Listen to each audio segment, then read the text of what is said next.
یہ نظام تھا نبی صلی اللہ علیہ وسلم کے زمانے میں صحابہ کے بیچ تھا موجود؟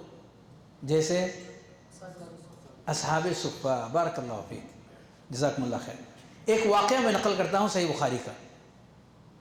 مالک بن حویرث رضی اللہ تعالیٰ عنہ فرماتے ہیں، صحیح بخاری صحیح مسلم دونوں میں ہے، قال اتینا النبی صلی اللہ علیہ وسلم ونحن شبابۃ متقاربون فاقمنا عنده 20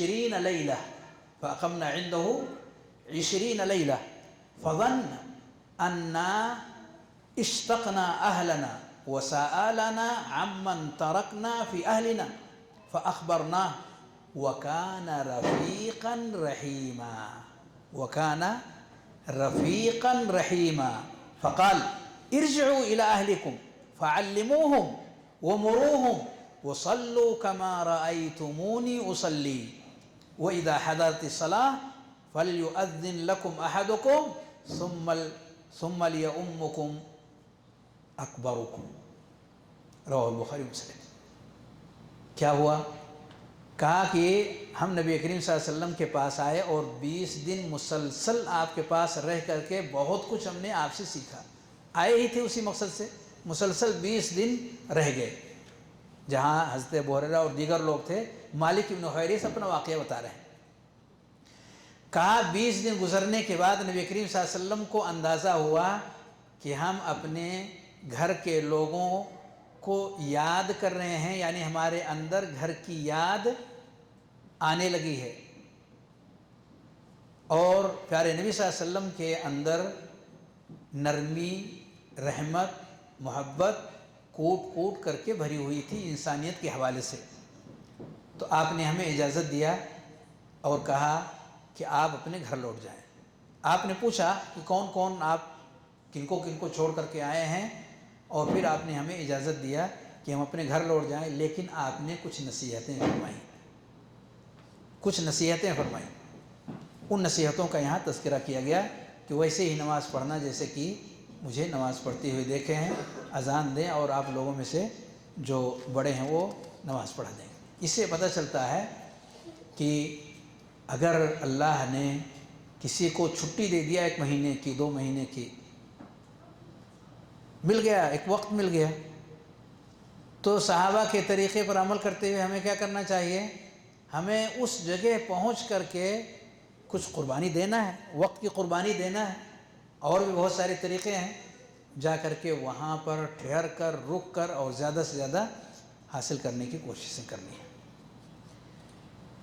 ایک اور چیز ہے، بچوں میں بھی بہت ولولہ اور ان کے اندر شوق اور لگن تھا صحابہ کرام کے یہاں، بچوں کے اندر۔ گویا کہ ہمیں اپنے بچوں کے اندر بھی اس چیز کو پیدا کرنے کی ضرورت ہے، علم دین کے سیکھنے کا۔ علم دنیا کے لیے 98% لوگ پہلے ہی سے تیار ہیں، علم دین کے حوالے سے یہ واقعہ آپ سنیں گے تو پھر آپ کو اندازہ ہوگا کہ بچے از خود نہیں، اپنے گھر کے ماحول سے متاثر ہو کر، اپنے والدین کی تربیت کے نتیجے میں یہ شوق اور ولولہ اپنے اندر پاتے ہیں۔ یہ واقعہ ذرا سنیے۔ کس کا واقعہ میں ذکر کرنے جا رہا ہوں؟ نہیں، کس کا واقعہ؟ عبداللہ بن زبیر نہیں، عبداللہ بن عمر نہیں، انس بن مالک نہیں، نہیں، نہیں، نہیں، نہیں، نہیں، یہ سب بڑے لوگ تھے۔ میں ابھی جیسے قریب کرنے کی کوشش کروں گا، آپ جھٹ سے بول دیں گے۔ 6 سال 7 سال کی عمر کے تھے، قریب کر دیا ایک دم، 6 سال 7 سال کی عمر تھی، کلیئر کر دیا ایک دم۔ تھوڑا سا گڑبڑ ہو گیا، کچھ صحیح ہے کچھ غلط ہے، ایسے نہیں چلے گا، سب اندھیرے میں تیر جا رہی ہے، کوئی نہیں لگ رہا ہے۔